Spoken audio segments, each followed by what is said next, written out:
Hello बच्चों, आज हम इस वीडियो में सुनेंगे बंदर और मगरमच्छ की कहानी। एक बार की बात है, एक नदी के पास जामुन का एक बहुत बड़ा पेड़ लगा हुआ था और उस पेड़ पर एक चंपक नाम का बंदर रहा करता था और वह बंदर उस पेड़ पर लगे मीठे मीठे जामुन खाया करता था। उसी नदी में एक मटरू नाम का मगरमच्छ भी अपने परिवार के साथ रहा करता था।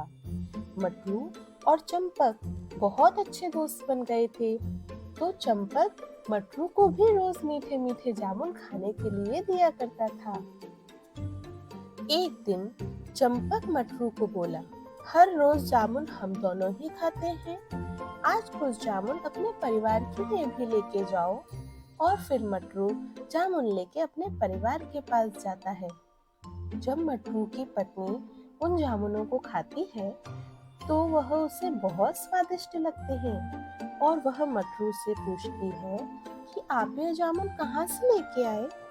तब मटरू बोलता है, जामुन तो मेरे दोस्त चंपक ने दिए हैं।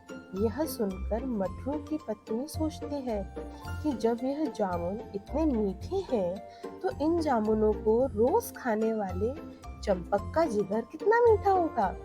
यह सोचकर एक दिन मटरू की पत्नी रोते रोते अपने पति से कहती है, मैं बहुत बीमार हूँ। डॉक्टर ने कहा है कि बंदर का जिगर खाना ही इस बीमारी का इलाज है।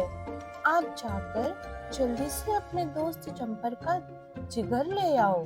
ऐसा सुनकर मटरू गुस्से में बोला, चंपक मेरा दोस्त है, मैं उसका जिगर नहीं ला सकता। तब मटरू की बीवी बोलती है कि आप मुझसे प्यार नहीं करते, इसलिए चंपक बंदर का जिगर नहीं लाना चाहते। यह सुनकर मटरू अपनी बीवी से बोलता है, ठीक है, दुखी मत हो, मैं कुछ बहाना बनाकर चंपक का जिगर लाने का प्रयास करता हूँ।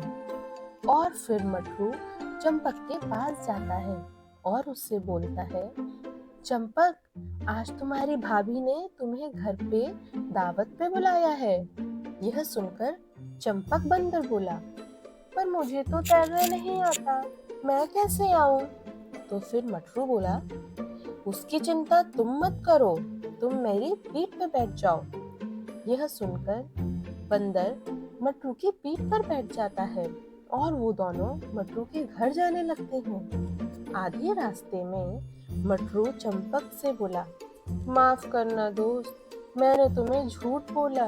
दरअसल बात यह है कि तुम्हारी भाभी बीमार है और डॉक्टर ने बोला है कि वह बंदर का जिगर खाकर ही ठीक होगी। यह सुनकर बंदर घबरा जाता है, लेकिन वह बहुत समझदारी से काम लेता है और मटरू से कहता है, अच्छा, तो तुमने मुझे पहले क्यों नहीं बताया? मैं तो अपना जिगर पेड़ पर ही छोड़कर आया हूँ, जिससे वह गीला ना हो जाए। चलो वापस पेड़ के पास चलो, जिगर लेके आते हैं। तो मटरू चंपक को वापस पेड़ के पास लेकर जाता है और पेड़ के पास पहुंचते ही चंपक मटरू की पीठ से उतरकर पेड़ पर चढ़ जाता है और मटरू से कहता है, मैंने तुम्हें बहुत अच्छा दोस्त माना था और तुमने मुझे ही धोखे से मारना चाहा। जाओ, आज से तुम्हारी मेरी दोस्ती खत्म। इस कहानी से हमें यह शिक्षा मिलती है कि जब भी हम किसी विपरीत परिस्थिति में फंसते हैं तो हमें घबराए बिना समझदारी से सोच विचार करके ही निर्णय लेना चाहिए, जैसा कि चंपक ने किया। इसी तरह की अच्छी अच्छी कहानियाँ सुनने के लिए मेरे चैनल को लाइक करो, शेयर करो और सब्सक्राइब करो।